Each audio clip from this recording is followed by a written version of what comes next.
You think the darkest sins hide in back alleys and shadowy corners? Think again. They're sitting in the front pew singing hymns with perfect pitch. Right now, as you watch this, someone is clutching a Bible while harboring hatred in their heart. Someone is raising their hands in worship while plotting betrayal in their mind. The most dangerous darkness isn't in the world outside the church walls. It's masquerading as light within them. Here's what will shake you to your core. The very place designed to heal souls has become a theater where broken people perform perfection. And you might be one of them without even knowing it. If this truth is already stirring something deep within you, hit that subscribe button, because what comes next will change how you see faith forever. Let me paint you a picture that might feel uncomfortably familiar. Sunday morning arrives and like magic, a transformation occurs. The same person who spent the week lying to clients, gossiping about neighbors, and harboring resentment suddenly becomes a vessel of divine love for exactly 2 hours. They sing Amazing Grace with tears in their eyes, genuinely feeling God's presence, genuinely believing they're different.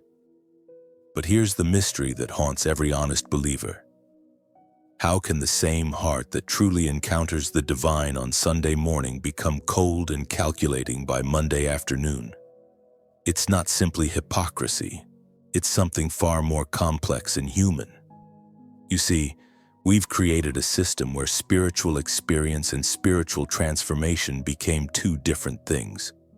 You can have goosebumps during worship and still be spiritually asleep. You can cry during prayer and still be emotionally numb to others' pain. The mask isn't always intentional. Sometimes we fool ourselves first. The terrifying truth is that religious experience can become the ultimate hiding place from genuine change.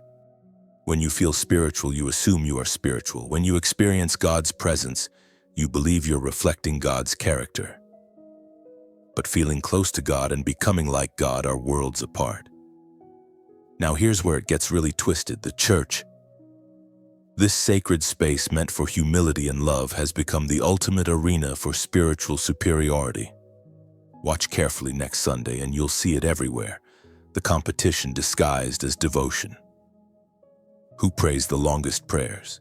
Who can quote more scripture? Who gives the most generous offering? Who serves on the most committees? Faith has been gamified, turned into a spiritual Olympics where everyone's competing for the gold medal of righteousness. But here's the plot twist that changes everything. The moment you start measuring your spirituality, you've already lost it. The instant you compare your faith to someone else's, you've missed the entire point. Jesus didn't come to create a hierarchy of holiness. He came to shatter it. The most spiritually dangerous person in the church isn't the obvious sinner struggling with addiction or divorce. It's the person who's so convinced of their own righteousness that they've stopped growing, stopped questioning, stopped being transformed. They've reached spiritual plateau and mistaken it for the mountaintop. You want to know real spiritual pride? It's not the new believer who's excited about their faith. It's the seasoned church member who's forgotten what it felt like to be desperately dependent on grace. They've graduated from needing God's mercy to dispensing God's judgment. And this brings us to the darkest shadow in the sanctuary, the sin that dares to call itself righteousness. You've seen them, haven't you? The self-appointed guardians of morality who've forgotten they once needed saving too. They scan the congregation like spiritual security guards, noting who's dressed inappropriately, who sang off-key, who didn't raise their hands during worship. Here's what's truly heartbreaking. These people often started with genuine love for God, but somewhere along the way, their relationship with God became a relationship with rules. Their devotion to Christ became devotion to correctness.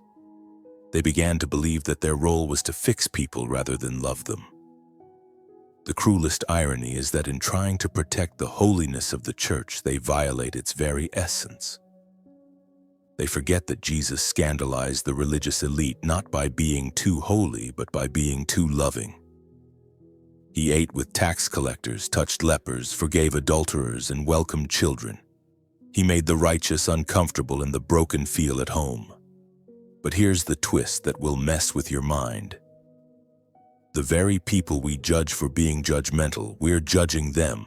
The moment we look down on the self-righteous, we become what we despise. The moment we feel superior to those who feel superior, we've fallen into the same trap. The rabbit hole goes deeper. What if your anger at religious hypocrisy is itself a form of spiritual pride? What if your criticism of fake Christians makes you feel like a real one? What if the very act of recognizing religious performance has become your own performance? Now we arrive at the most uncomfortable truth of all. The church isn't full of hypocrites by accident. It's full of hypocrites by design. Not God's design, but reality's design. Because hypocrites are the only kind of people who exist. Think about it. If the church was only for people who had it all together, it would be the emptiest building on earth. If faith was only for those who lived it perfectly, nobody would qualify. The church isn't a museum showcasing spiritual perfection. It's a hospital treating spiritual sickness. Here's what Jesus understood that we've forgotten. He didn't come for people who were already whole. He came for the broken, the struggling, the inconsistent, the hypocritical. He came for people who would promise to never deny him and then run away when things got difficult. He came for people who would worship him on Sunday and betray him on Monday. The shocking revelation is this: your hypocrisy isn't a bug in the system, it's proof the system is working. Your inconsistency isn't evidence that faith doesn't work, it's evidence that you're human. Your struggle between who you want to be and who you are isn't a spiritual failure, it's a spiritual awakening. But here's where most people get it wrong. They think the goal is to eliminate the gap between their Sunday self and their everyday self by becoming perfect. The real goal is to eliminate the gap by becoming honest, not perfect performance, but authentic transformation. So what does real spirituality look like in a world full of spiritual pretenders? It looks like the difference between a performance and a relationship. It looks like trading your mask for a mirror. True holiness isn't the absence of struggle. It's the presence of honesty about the struggle. It's not having it all figured out. It's being vulnerable about what you don't understand. It's not being better than others. It's being better than you were yesterday. The most spiritually mature person in the church isn't the one with the most Bible knowledge or the longest prayer life. It's the one who can look at their own heart without flinching and still believe in God's love. It's the person who sees their own capacity for evil and chooses grace over judgment, both for themselves and others. Here's the secret the spiritual performers don't want you to know.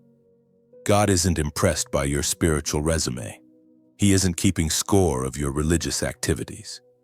He doesn't love you more when you pray longer or give more.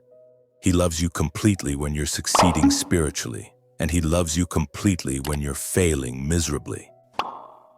The difference between religion and relationship is this. Religion asks, what can I do to earn God's approval? Relationship asks, how can I respond to God's approval? Religion performs for acceptance. Relationship responds from acceptance. And here's the most beautiful paradox of all. The moment you stop trying to be spiritual, you might actually become it. The instant you quit performing righteousness, you might discover real transformation. When you embrace your brokenness instead of hiding it, you create space for healing that performance never could.